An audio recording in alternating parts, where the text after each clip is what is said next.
bersyuka, kami bersyukur di mana Tuhan boleh hadir di dalam kehidupan kami dan dunia ini. Sehingga kami boleh punya pengharapan yang teguh dan pengharapan yang tidak pernah mengecewakan. Berbicara kepada kami semua melalui firman-Mu, biar kebenaran-Mu menambahkan nilai yang baik dan mengubahkan kehidupan kami. Demi nama Yesus, kita semua yang siap diberkati sama-sama katakan amin. Salam damai sejahtera buat kita semua. Merry Christmas untuk hari yang dimana kita nantikan. Kita bersyukur bahwa hari ini kita bisa merayakan malam Natal dan kita bisa menikmati pujian penyembahan yang sangat memberkati kita semua. Baik, kalau kita semua senang dengan sebuah judul khotbah, saya mau sampaikan dengan topik kesukaan besar di tengah persoalan. Natal tidak bisa dipisahkan dengan kesukaan besar, sukacita yang dahsyat. Ketika gembala di padang, di mana mereka dalam keadaan ketakutan, putus pengharapan, tidak punya masa depan karena bangsanya dijajah oleh orang-orang Romawi, dan kehidupan mereka pun penuh dengan keterbatasan. Lalu malaikat Tuhan mendatangi mereka dan berkata dalam Lukas pasal 2 ayat 10 dan 11. Lalu kata malaikat itu kepada mereka, "Jangan takut, sebab sesungguhnya aku memberitakan kepadamu kesukaan besar untuk seluruh bangsa. Hari ini telah lahir bagimu juru selamat, yaitu Kristus Tuhan di kota Daud." Tuhan kita adalah ahlinya memberikan terang di tengah kegelapan, damai di tengah badai, sukacita di tengah duka cita, mujizat di tengah kesulitan, kesembuhan di tengah segala sakit penyakit. Itulah yang dialami oleh para gembala di padang, di Bethlehem. Mereka sedang di dalam keadaan kegelapan. Mereka menerima kabar baik dan sukacita tentang kelahiran Sang Juru Selamat yang akan menyelamatkan mereka dan dunia ini. Hal yang sama ketika orang-orang Maju sedang kebingungan di atas onta kemana mereka harus berjalan, siang hari kepanasan, bahkan hujan kebasahan, malam kedinginan, perjalanan pun tidak sampai-sampai pada ujungnya. Mereka akhirnya mendatangi istana Herodes dan mereka bertanya-tanya di dalam Matius pasal 2 ayat 2, di manakah dia, raja orang Yahudi yang baru dilahirkan itu? Kami telah melihat bintangnya di timur dan kami datang untuk menyembah dia. Herodes kaget mendengarnya, kok ada raja yang lain datang ke dunia ini untuk menyelamatkan dunia ini. Lalu orang Majus itu meneruskan perjalanannya sesuai dengan petunjuk Tuhan, mengikuti bintangnya Tuhan. Dan dalam Matius pasal 2 ayat 10 dan 11, ketika orang-orang Majus melihat bintang itu berhenti di atas sebuah rumah, mereka jadi sangat bersukacita. Lalu mereka masuk ke dalam rumah itu. Saat berjumpa dengan anak itu, langsung rasa lelah mereka hilang, rasa ngantuk mereka menjadi segar, dan mereka langsung sujud menyembah dan mempersembahkan emas, kemenyan, dan mur. Kita bisa melihat rupanya kehadiran Natal itu memberikan kesukaan bagi setiap orang, baik orang yang sedang menghadapi masalah maupun orang yang tidak sedang menghadapi masalah. Natal hadir yang pertama untuk menyelamatkan kita yang harusnya binasa. Yang kedua, memberi kesukaan di tengah kesulitan. Yang ketiga, terang di tengah kegelapan. Yang keempat, semangat di tengah rasa penat. Yang kelima, kekuatan di saat ketakutan. Dan yang keenam, kemenangan di tengah kegagalan. Berarti kesimpulan, Natal tidak bisa dipisahkan dari sukacita yang besar.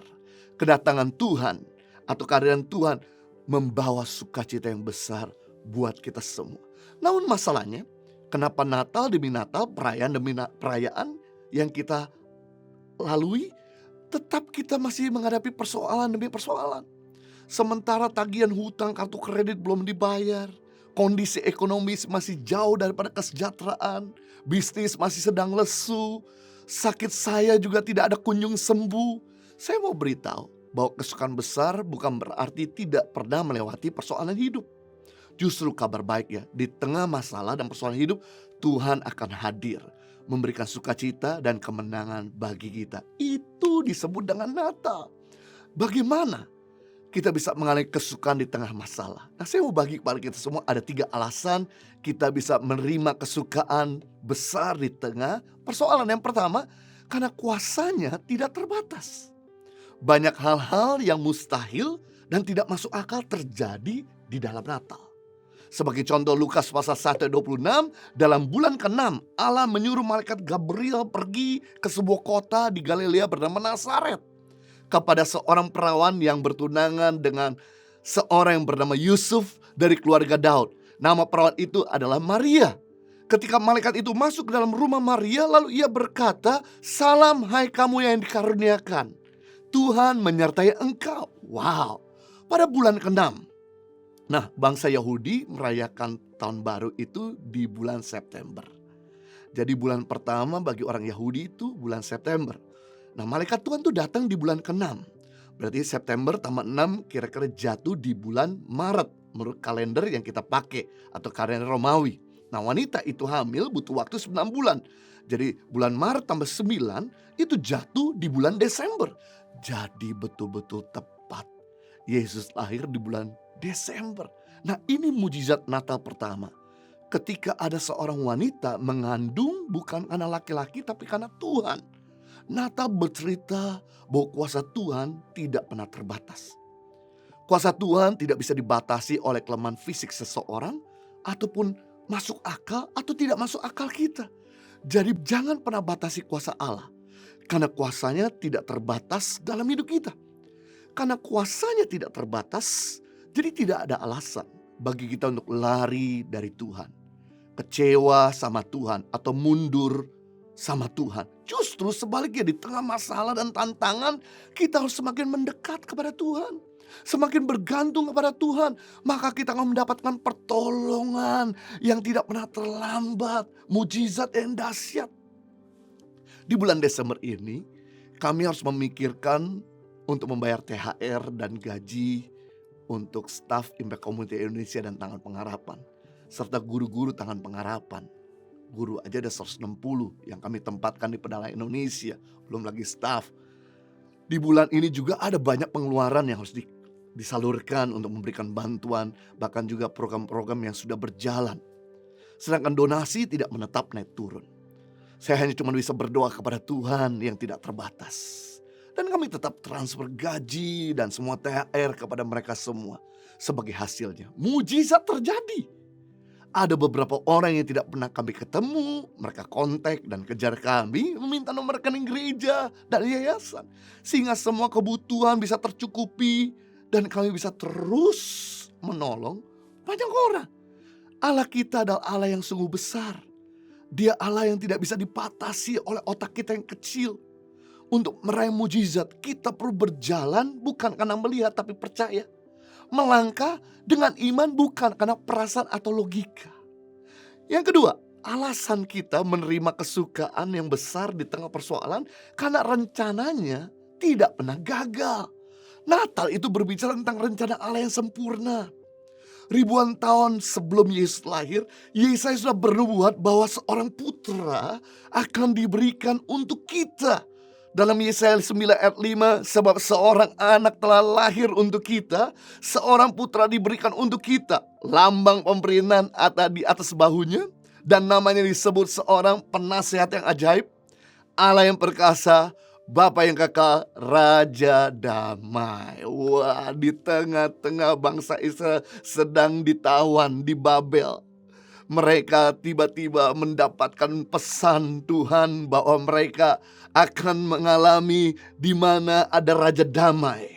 Mereka akan mengalami ada Allah yang perkasa. Mereka mengalami ada penasihat yang ajaib dan Bapa yang kekal. Mereka menjadi punya harapan dan ini diberikan untuk kita juga. Dan yang menarik, ada 5 nubuatan tentang Yesus. Yang pertama, nubuatan tentang kelahiran Yesus sudah digenapi. Yang kedua, nubuatan tentang kehidupan Yesus juga sudah digenapi. Yang ketiga, nubuatan tentang kematian Yesus juga sudah digenapi. Yang keempat, nubuatan tentang kebangkitan Yesus juga sudah digenapi. Yang kelima, nubuatan tentang kenaikan Yesus juga sudah digenapi. Tinggal satu nubuatan, yang keenam, yang belum digenapi, yaitu nubuat tentang kedatangan Tuhan Yesus kali kedua. Kalau Nubuatan yang kelima sudah digenapi, maka yang keenam akan segera digenapi. Allah kita adalah Allah yang menggenapi rencananya. Allah bekerja dengan rencana yang luar biasa, dan rencana Allah tidak pernah gagal. Janji Tuhan itu ya dan amin. Alkitab berkata kalau Tuhan sudah buka pintu, tidak ada seorang pun dapat menutupnya. Jika Tuhan sudah mengangkat, tidak seorang pun dapat merendahkannya. Semua itu membuktikan bahwa tidak ada yang bisa menggagalkan rencana Tuhan. Rencana Anda mungkin bisa gagal, dan seringkali kita mengalami kegagalan. Tapi rencana Tuhan tidak bisa digagalkan. Jadi kita tidak perlu takut, khawatir, pesimis dan kecewa jika keadaan tidak bersahabat. Yesus, di mana yang tujuan datang ke muka bumi ini untuk menyelamatkan manusia, baru lahir saja sejak baby udah mau dibunuh sama Raja Herodes. Tapi Tuhan meluputkannya sampai Raja Herodes mati, Yesus hidup selama-lamanya. Yesus yang mau dibunuh oleh para imam, tapi belum waktunya. Yesus hilang beberapa kali, mereka gak bisa tangkap Yesus. Yesus yang dibunuh oleh mereka karena kebencian, ternyata Yesus yang sama bangkit di hari ketiga. Tujuannya untuk menggenapi rencana Bapa dan nubuatan firman Tuhan dalam perjanjian lama, bahwa dia datang untuk menebus, menjadi Raja Damai, Allah perkasa, Immanuel. Luar biasa. Rencana Allah tidak bisa digagalkan oleh siapapun, termasuk dengan cerita Yusuf, di mana ada bervisi akan jadi pemimpin untuk menyelamatkan keluarganya dan dunia ini dari krisis pangan. Walaupun kakak-kakaknya tidak suka, coba mau membunuh Yusuf, tapi Yusuf tetap hidup.